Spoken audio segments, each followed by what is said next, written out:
दो चीजें जो सबसे, मैं हमेशा एक बात बताऊंगा कि मैंने चीमा साहब वाशिंगटन डीसी में बैठा और मैं वाशिंगटन डीसी को देखता हूं कि how the Washington DC is going to operate in the future और ऑपरेटिंग राइट नाउ।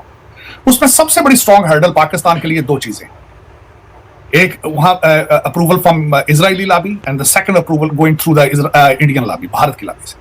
अप्रोच है इसका, आप क्या समझते हैं, कोई नुकसान हुआ होगा यहाँ के? आप समझते हैं डिप्लोमेसी मजबूत हुई है? नहीं, उसमें चीमा साहब नुकसान तब होता है जब आपकी कोई आपकी फॉरेन पॉलिसी हो, आपकी कोई चीज हो तो आप लूज करेंगे ना। आपके पास तो कुछ मौजूद ही नहीं। देखिए, फॉरेन पॉलिसी को डेंट तब पड़ता है, नुकसान तब होता है अगर कोई आपकी फॉरेन पॉलिसी हो तो। अब इस वक्त देखें ना, दुनिया आपके लिए आप पे तरस कर भी रही है लेकिन कर कुछ नहीं पा रही, क्योंकि आपने अपने किरदार साजी, आपने रिप्यूट ऐसी दुनिया में एस्टेब्लिश कर दी है कि इस वक्त दुनिया आपसे डरती है, आपकी मदद करने से डरती है। एक तो इस वक्त वेस्टर्न सिविलाइजेशन जिनकी जेबें भारी हैं, जिनके पास पैसा मौजूद है, लेकिन वह उनके ऊपर अपने मुसीबतें आ चुकी हैं, यूक्रेन की और रशियन पाइपलाइन की। इस वक्त European economies are under threat due to the Russian pipeline. तो वो अपनी इकोनॉमीज को बचाएं, वो अपने टैक्स पेयर्स को देखें, या आपकी रूलिंग एलीट जो डुअल नेशनल है, जिनके कनाडा, लंदन और दुबई में प्रोजेक्ट रुके हुए हैं, उनकी तरफ तवज्जो दें। How dare you think about it? जरा सोचना होगा आपको। आप पहले अपने रिप्यूट ठीक करें, और दूसरा, मैंने कल एक जगह पे बिल्कुल बिलखसूस ये कहा है, आज भी मैं ये कहूंगा, मैं बड़ी रिसर्च के साथ, बड़ी चीजों के साथ, मैं इसकी मिसालें भी दे सकूंगा। मैं ईरान की मिसाल दूंगा और कई ममालिक की मिसाल दूंगा जो एम्बार्गो और सैंक्शंस के दौरान भी सर्वाइव कर गए हैं पिछले 20-30 साल से। लेकिन सैलाब आपका कुछ नहीं बिगाड़ेगा, आज भी आपको तबाह करेगी तो आपकी करप्शन तबाह करेगी। आपकी किरदार साजी जो आपने करनी छोड़ दी है, अपने बच्चों के दिनों आपने शराफत प्रमोट करना छोड़ दिया, ये आपको बर्बाद करेगी। और यही एक सबसे बड़ी वजह है कि आज पाकिस्तानी, मेरे जैसे ओवरसीज पाकिस्तानी, जो मदद करना चाहते हैं लेकिन कर नहीं पा रहे, क्योंकि वजह यह है कि आपके ट्रक जाते हैं जब ऑन ग्राउंड तो 20-20 मील पहले लूट लिए जाते हैं। आपके जलजला जो के लोग थे, वहां भी ट्रक जो है वो असली मंजिल पे पहुंचने से पहले लूट लिए जाते थे। और दूसरा उसमें यह है कि अब इस वक्त देखें ना, दुनिया आपके लिए आप पे तरस कर भी रही है लेकिन कर कुछ नहीं पा रही, क्योंकि आपने अपने किरदार साजी, आपने रिप्यूट ऐसी दुनिया में एस्टेब्लिश कर दी है कि इस वक्त दुनिया आपसे डरती है, आपकी मदद करने से डरती है। लेकिन शहबाज शरीफ साहब ने सिर्फ फोटो आपकी कि मैं रिटायर होकर अपने घर के ड्राइंग रूम में तस्वीरें ये रख लूंगा। उन्होंने कोशिश यही की है कि अच्छे कपड़े पहन के दुनिया के हर लीडर के साथ बैठ के अपने दो पोतों को बताता रहूं कि ये देखो मेरी तस्वीर, इसके साथ भी है मेरी तस्वीर, इससे अलावा कुछ भी नहीं है। कोई गेन कुछ भी नहीं किया है पाकिस्तान ने। उसकी वजह क्या है? आप अगर मुझसे ये पूछे, आप सही नंबर ही लोगों को नहीं बता सके because you are not interested in yourself. आपकी हुकूमत के हालात इतने खराब हैं कि आप उसका मैं क्या, आपका तो एक वाकया देखा जाए तो पाकिस्तान का फ्यूचर प्रेडिक्ट किया जा सकता है। जिसके अप्रोच है इसका, आप क्या समझते हैं, कोई नुकसान हुआ होगा यहाँ के? आप समझते हैं डिप्लोमेसी मजबूत हुई है? नहीं, उसमें चीमा साहब नुकसान तब होता है जब आपकी कोई आपकी फॉरेन पॉलिसी हो, आपकी कोई चीज हो तो आप लूज करेंगे ना। आपके पास तो कुछ मौजूद ही नहीं। देखिए, फॉरेन पॉलिसी को डेंट तब पड़ता है, नुकसान तब होता है अगर कोई आपकी फॉरेन पॉलिसी हो तो। आप अगर मुझे पूछे इन्होंने कुछ अचीव किया है? कुछ भी नहीं अचीव किया, जीरो अचीवमेंट। उसकी वजह यह है, आप मुझे यह बताएं कि इन्होंने शहबाज शरीफ साहब ने कोई प्लान लेआउट किया है? यूनाइटेड नेशन के सामने कोई प्लान रखा है? कोई नहीं। कोई इन्होंने ऐसा हिकमत अमली या कोई ऐसी चीज रखी हुई नहीं।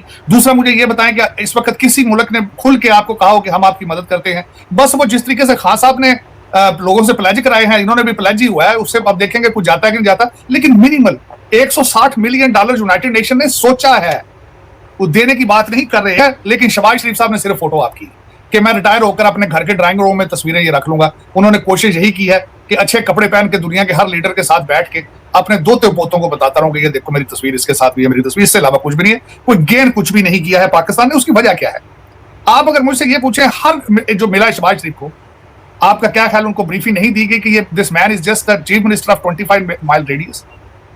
देखिए ना, क्रेडिबिलिटी भी तो होती है ना, कोई मैंडेट होता है, कुछ सपोर्ट होती है, आपकी कौम पीछे खड़ी हो, आपकी पार्टी। शहबाज शरीफ के साथ तो आपकी अपनी नून लीग भी नहीं पूरे तरीके से खड़ी। नून लीग के अंदर 3-3, 4-4 ग्रुप बन चुके हैं।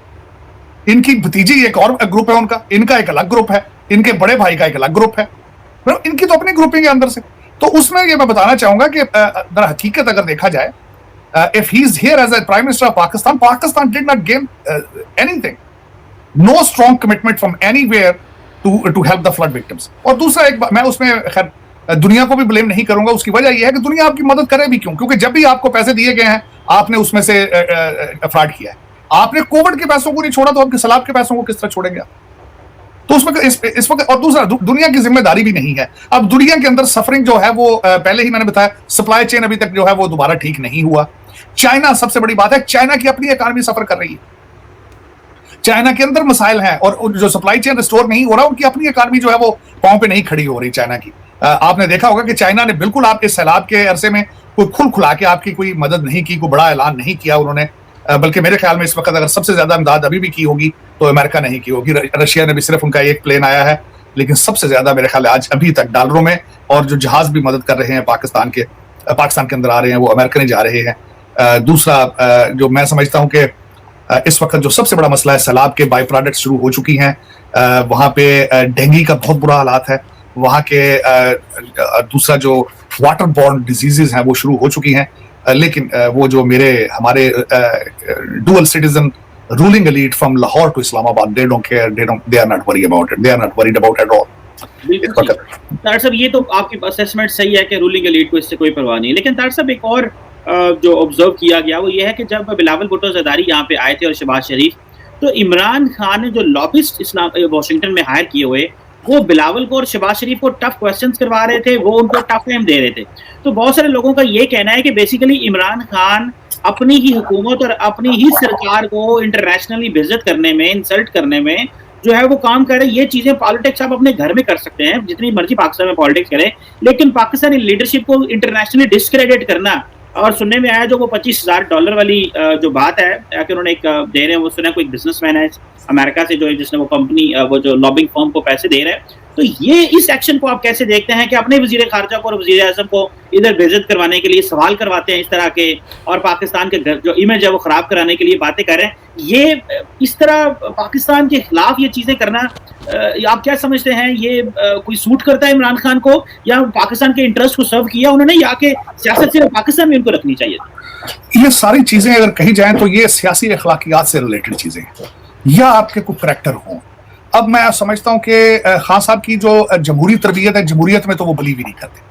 देख लें, उनका डबल स्टैंडर्ड ये है कि इस्लामाबाद की असेंबली जो है, नेशनल असेंबली, उसके ऊपर वो हमलावर हैं, लेकिन सूबा सरहद के अंदर असेंबली में बैठे हैं, पंजाब की असेंबली में बैठे हैं। दूसरी असेंबलियां सारी उनको पसंद है जहां वो इलेक्शन जीत जाए। और दूसरा, जिस तरीके से पाकिस्तान में उन्होंने हर अदारे को टारगेट किया है, अगर कोई केस लगा हो तो अदालत के साथ उनका रवैया कुछ और होता है, अगर उनके खिलाफ फैसला हो जाए तो अदालत के पीछे पड़ जाते हैं। एस्टेब्लिशमेंट के तो मैं समझता हूं कि इतना डैमेज आज तक पाकिस्तान आर्मी ने किसी कॉन्फ्लिक्ट या जंग में भी नहीं इतना डैमेज हुआ होगा पाकिस्तान आर्मी को जितना खान साहब ने किया। तो खान साहब अगर अपनी फौज को नहीं बख्श रहे, खान साहब, मेरा मकसद है कि, और खान साहब इशारे कर करके लोगों को कहते हैं कि फौज के खिलाफ उकसाते हैं, चीजें करते हैं, तो ये कोई भाई है, ये $25,000 महीना, मुझे ये बताएं, आज भी वो कहते हैं अमेरिका के मैं जिहाद से खा रहा हूं, या उनके पाँव में पड़े हुए हैं। $25,000 महीना उनके पाँव में पड़ने वाली बात है ना, कि उनके साथ रिलेशनशिप। और मैं समझता हूँ $25,000 काम कर रहा है उनका, 25,000 मैं समझता हूँ बड़ी अच्छी है, बड़ी सस्ती डील इनको मिल गई है। मैं हैरान हूं इस बात पे। काश ऐसी डील जब ये 4 साल पाकिस्तान को रूल कर रहे थे तो पाकिस्तान के लिए हायर करते, ये बड़ी अच्छी डील है। United nation general secretary United nation जो है वो भी परेशान हो गया खान साहब के ऊपर दहशतगर्दी के केस पे, और उसके बाद देखें जी वो इजराइल के अंदर पूरे प्रोग्राम हुए इनके ऊपर। मैं हैरान हूं, और सारी मैकेनिज्म ही सारा हिल गया, सारी दुनिया हिल के रह गई। वो $25,000 महीने पे बड़ी सस्ती डील है मैं समझता हूँ। बल्कि मैंने उनका नंबर नोट किए, कभी मुझे कभी जरूरत पड़ गई कोई इस तरह की करने की, तो मैं समझता हूँ it's not expensive at all.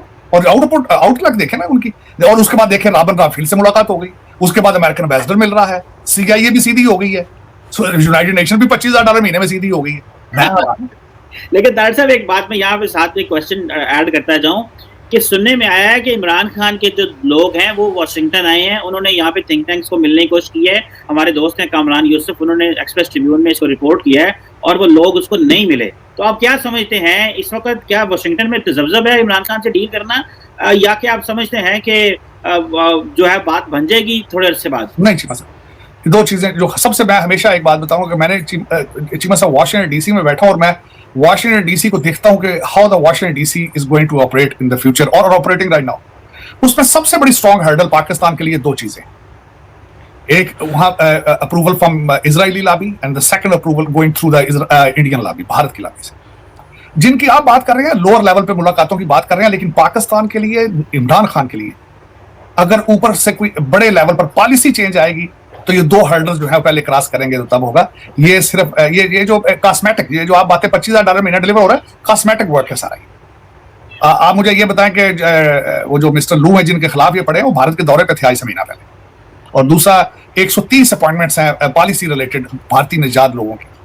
वो आपका क्या ख्याल है कि वो मेरा मतलब पकौड़े खा रहे हैं, वो फारग बैठे हैं, वो मेरा उनको कोई कंसर्न नहीं है, उनको किस तरह ये क्रॉस करके आगे जाएंगे ये इनको पता नहीं है। खान साहब दर हकीकत आई विश कि खान साहब के पास मेच्योरिटी होती, पॉलिटिकल मेच्योरिटी होती, असेंबली में बैठते, 5 साल असेंबलियां पूरी होती, वहां बैठ के दोबारा वोट ऑफ नो कॉन्फिडेंस लेते। मुझे ये बताएं, भारत में वोट ऑफ नो कॉन्फिडेंस होता है तो वो आग लगा देते हैं मुल्क को। आपका जो ब्रिटिश प्राइम मिनिस्टर है उसने कहा है कि मुल्क में 3 टुकड़े कर दूंगा, लेकिन खान साहब के पास पॉलिटिकल मेच्योरिटी नहीं है ना। खान साहब ने पाकिस्तान को और पाकिस्तान की रिप्यूट को और बिलखसूस अब सलाब जदगान की जो बददुआएं ले रहे हैं, मेरे ख्याल में ये अच्छी बात नहीं। इस वक्त चाहिए था खान साहब जितना ये सारा एक्सपेंस कर रहे हैं करोड़ों का ये म्यूजिक कॉन्सर्ट्स पे लोगों को, आज फिर वही 70 साल के बाबा जी ने उन्होंने बार बार कहा है डीजल मौलाना फजलुर रहमान महंगा हो गया है, चेरी ब्लासम है, और ये लोग फिर आगे से हंसते हैं, खान साहब भी हंसते हैं।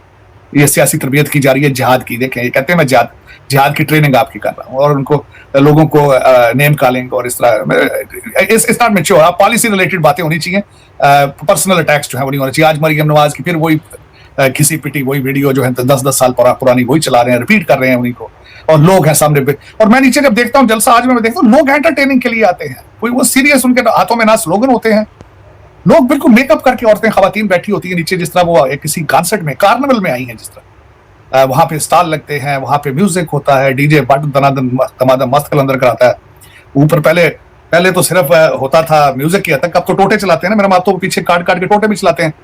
पिछले सियासी जो है टोटे वो लगाते हैं, वो आपको पता होगा पहले सियासी टोटे भी होते थे जिनमें आवाज वो डब करके लगाते थे, बिल्कुल खास चलते थे जियो न्यूज़ पे। बिल्कुल। अब तो खान साहब is an entertainer, originally he is not a political leader, he doesn't know politics. मैं तो जिस तरह को मैकियावेली के निकोलो मैकियावेली के पैरोकार हैं, ये मौलाना मैकियावेली न्याजी मुफ्ती मैकियावेली ने, मुफ्ती मैकियावेली न्याजी, बिल्कुल फतवे भी खान साहब ने देने शुरू कर दिए। आज फिर फतवा दिया उन्होंने, एस्टेब्लिशमेंट को कॉल करके उन्होंने कहा है कि कुरान कहता है कि हक की अमर बिल मारूफ का साथ दो। आज उन्होंने भी चैलेंज करता है कि you are not, you are against your own religion. ये भी फतवा आज फिर छोड़ा उन्होंने रहीम यार खान में। मैं समझता हूँ कि, और मुझे अफसोस है, मुझे किसी से कोई गिला नहीं, मुझे अपनी एस्टेब्लिशमेंट के साथ गिला है कि इस सख्त मौके में और अपनी आंखों के सामने मुल्क की तबाही देख रहे हैं वो, और मुझे इस बात का, क्योंकि ये उनकी प्रोडक्ट है, ये उनकी प्रोडक्ट है। You brought him to the position to destroy Pakistan. This is your moral obligation to deal with it. बिल्कुल सही कहते हैं, ये उन्हीं की जॉब थी, लेकिन शायद नवंबर के बाद कोई तब्दीलियां आ जाएं, क्योंकि इस वक्त वो किसी दोस्त से मेरी बात हो रही थी, उन्होंने कहा कि कितनी अनफॉर्चुनेट सिचुएशन है, रियासत पाकिस्तान इतनी बड़ी है लेकिन 21वें ग्रेड की अपॉइंटमेंट के लिए मुल्क में तूफान मचा हुआ है। टोटल इस वक्त टोटल पाकिस्तान के अंदर सिर्फ एक ऑब्जेक्टिव है, हर पार्टी का, हर अदारे का, हर चीज का, appointment of the next army chief. Unfortunate देखिए ना, चेयरमैन वापडा पाकिस्तान में कौन होगा, चेयरमैन एफबीआर कौन होगा, नेशनल असेंबली का स्पीकर होगा, कोई परवाह नहीं। लेकिन एक 21वें ग्रेड का मिनिस्ट्री ऑफ डिफेंस का अपॉइंटमेंट है, लेकिन देख ले पाकिस्तान का जो सारा का सारा पाकिस्तान वो हिल रहा है। यही हो लेकिन मैं इस पे आखिरी चीज ये कहूंगा कि मैं देखें, इन सारी चीजों के अंदर जो लोग सफर कर रहे हैं, जो खुले छत के नीचे बैठे हैं, वो उनकी बद्दुआएं, आपका क्या ख्याल है, वो दुआएं मांग रहे हैं पाकिस्तान के लिए, या पाकिस्तानी इदारों के लिए दुआएं मांग रहे हैं? आप क्या ख्याल है, खुदा उनकी बद्दुआएं नहीं सुन रहा है? ह्यूमैनिटी, दुनिया नहीं देख रही कि आप अपने मुल्क के साथ क्या कर रहे हैं? आप दुनिया को मैसेज क्या जा रहा है? उन 3.5 करोड़ लोगों के जो बच्चे खुले छत के नीचे हैं। और एक और सबसे बड़ी बात बताऊंगा, जब इस सैलाब की वजह से आपके कंट्री का लॉ एंड ऑर्डर भी खराब होगा, भूख पड़ती है तो लॉ एंड ऑर्डर खराब होता है, डाके पड़ते हैं, चोर पड़ते हैं, और आप उनके लिए तैयार नहीं, और आपकी पॉइंट भी नहीं उस साइड। तो जैसे कि आपने क्लिप में देखा कि जेडी वेंस ने पाकिस्तान की मतलब कि भाई सब बेइज्जती कर दी, वो भी इंटरनेशनल, क्योंकि भाई मतलब कि जो समिट हो रही थी वहाँ पे, मतलब कि जो सो कॉल्ड समिट हो रही थी, जिसमें भाई साहब मतलब कि सबसे पहले तो अमेरिका की मतलब कि भाई साहब बेइज्जती हुई है उस समिट में, ठीक है। मतलब कि भाई साहब वो जो समिट करवा रहे थे, ठीक है, उसमें ना मतलब कि ईरान के बड़े बड़े नेता थे, मतलब कि जो सुप्रीम लीडर वगैरह के मतलब कि डिप्लोमेट्स थे, तो उन्होंने हाथ मिलाने से इनकार कर दिया जेडी वेंस के साथ में। जेडी वेंस को पहले झटका यही लगा। फिर उसके बाद में फिर जेडी वैंस ने पाकिस्तान की बुराई करनी शुरू कर दी, फिर मतलब कि पाकिस्तान की इंसल्ट करनी शुरू कर दी। इंसल्ट किस बात की? सबसे बड़ी इंसल्ट तो वो होती है ना, मतलब कि क्या बोलते हैं, शहबाज शरीफ और आसिम मुनीर जो कि पाकिस्तान का आर्मी चीफ है, मतलब कि वो फील्ड मार्शल बन चुका, सो कॉल्ड फील्ड मार्शल, ठीक है। तो क्या बोलते हैं, जेडी वैंस ने मतलब कि सबसे पहले बम फोड़ा कि भाई, पहले बोला कि भाई शहबाज शरीफ को तो कुछ मतलब कि समझा ही नहीं, हलवा समझता है ना बिल्कुल, मतलब कि क्या बोलता है, आसिम मुनीर की तारीफ़ों में मतलब कि भाई साहब पता नहीं क्या क्या बोल दिया। कहता है कि भाई साहब मैं 2 लोगों से बहुत ज़्यादा प्यार करता हूँ। जेडी वैंस ने कहा कि मैं 2 लोगों से बहुत ज़्यादा प्यार करता हूँ, एक अपनी इंडियन वाइफ से और दूसरे आसिम मुनीर से। मतलब कि ये चीज़ बोल के भाई साहब शहबाज शरीफ के मतलब कि तन बदन में इतनी आग लगी होगी ना भाई साहब, वो सोच रहे होंगे कि भाई साहब ये क्या चीज़ है यार। मतलब कि भाई साहब आर्मी चीफ, मतलब कि जो देश का आर्मी चीफ है उसकी तारीफ़ें हो रही हैं, और भाई साहब मैं जो प्रधानमंत्री हूँ देश का, पाकिस्तान का, उसकी तारीफ़ें ही नहीं हो रही भाई। तो भाई इससे क्या पता चलता है? इससे पता चलता है कि भाई साहब अमेरिका जो है ना, मतलब कि पाकिस्तान को हाइब्रिड सिस्टम का ही एक मतलब कि प्यादा ही समझता है। हाइब्रिड सिस्टम मैं आपको बताता हूँ, हाइब्रिड सिस्टम ये होता है कि किसी देश में, जैसे कि आपने गाड़ी चलाई होगी, गाड़ी में होता है ना सीएनजी और क्या बोलते हैं पेट्रोल। अब तो भाई साहब क्या बोलते हैं, पेट्रोल और इलेक्ट्रिक वाली गाड़ी भी आ गई, तो उसको हाइब्रिड सिस्टम कहते हैं। पीएनजी क्या बोलते हैं, सीएनजी पेट्रोल या फिर इलेक्ट्रिक वाली गाड़ी को मतलब कि हाइब्रिड कहा जाता है। तो हाइब्रिड हो जाता है तो उसमें तो भाई तो क्या बोलते हैं, अब हाइब्रिड सिस्टम वैसे ही उसमें है कि मतलब कि जो भी डेमोक्रेसी वगैरह होती हैं, डेमोक्रेसी तो भाई पाकिस्तान में है नहीं, चलो पार्लियामेंट्री सिस्टम है, लेकिन उस पार्लियामेंट्री सिस्टम को भाई तो उस पार्लियामेंट्री निज़ाम को कहा जाता है पाकिस्तान के, कहा जाता है हाइब्रिड सिस्टम। कि भाई आर्मी मतलब कि आर्मी का भी रोल है, और थोड़ा बहुत मतलब कि 70 to 80% आर्मी का रोल है, और 20% समझ लो कि भाई 20 या 30% समझ लो कि पाकिस्तान के प्राइम मिनिस्टर का रोल है, पाकिस्तान की सरकार का रोल है एक तरीके से। तो भाई उसमें 80% अगर भाई साहब आर्मी चीफ का रोल है और मतलब कि दबदबा है, तो भाई फिर तो भाई बात ही क्या है। फिर हम तो 80% कह रहे हैं, मतलब कि ये तो भाई साहब 100% भी हो सकता है ना। मतलब कि वैसे भी प्राइम मिनिस्टर, पाकिस्तान के प्राइम मिनिस्टर की वैल्यू है ही क्या? कुछ वैल्यू नहीं है, बस उनको सिक्योरिटी गार्ड दिए जाते हैं और थोड़े बहुत साइन करवा देते हैं, तब बस। सारी पावर तो भाई आर्मी चीफ के हाथ में होती है भाई, सारी मलाई तो वो खाता है। और पाकिस्तान की आवाम को भाई साहब चूरन दिया जाता है। चूरन ये दिया जाता है कि भाई देखो तुम, मतलब कि तुम जो है ना, मतलब कि भाई तुम हो हमारे, हाँ क्या बोलते हैं, हमारे लोन पे करने के लिए। पाकिस्तान की आवाम एक्चुअली में भाई साहब क्या बोलते हैं, पाकिस्तान के इस्टेब्लिशमेंट का लोन पे करने के लिए है, बस सिर्फ और सिर्फ यही बात है, बस और कुछ नहीं है भाई बात, और कुछ भी बात नहीं है। मैं आपको एक स्टोरी बताता हूँ। US vice president JD Vance sparked international debate for his comments regarding Pakistan following the US Iran peace negotiation in Switzerland. His remarks involve 2 separate instances, press freedom criticism. पहला तो भाई बम फोड़ा जेडी वैंस ने पाकिस्तान पर कि press freedom नहीं है पाकिस्तान पे। देखो, Vance stated that the delay in releasing the text of the US Iran peace agreement was due to the involvement of mediators like Pakistan and Qatar, adding that in their system they don't quite have the First Amendment and freedom of press. They drew criticism and put Pakistan's media freedom under the international spotlight। ठीक है भाई, मतलब कि पाकिस्तान के अंदर जो hybrid system है ना, उसकी वजह से वैसे इसमें इस एग्रीमेंट में बहुत ज़्यादा देरी हुई है। ठीक है, वायरल जोक्स क्या करें अपना। दूसरा पॉइंट ये है, at a public appearance Vance humorously stated that 2 of the most important people in his life were an Indian, his wife Usha Vance, and a Pakistani army chief यानी field marshal Asim Munir, which quickly become a viral moment on social media। ठीक है, तो ये मतलब कि 2 point, मतलब कि 2 जूते मारे गए हैं पाकिस्तान पर, ये समझ लो कि एक ये प्रेस फ्रीडम नहीं है पाकिस्तान में, और भाई साहब दूसरा वायरल जो ये हुआ है कि भाई साहब शहबाज शरीफ के सामने खड़े होकर बोला है कि भाई साहब दूसरा जो मतलब मेरा पसंद का सबसे महत्वपूर्ण इंसान है ना, वो है मोस्ट इम्पोर्टेंट पीपल में भाई साहब दूसरा नंबर है आर्मी चीफ का, पाकिस्तान के army chief, field marshal army chief का। तो भाई ये कितनी बड़ी बात कही है, सोचने की बात है। और पाकिस्तान के प्रधानमंत्री की कोई वैल्यू, टके की वैल्यू नहीं रहेगी भाई इस चीज़ से, बिल्कुल भी वैल्यू नहीं रह गई है भाई, साफ बोला जाए तो।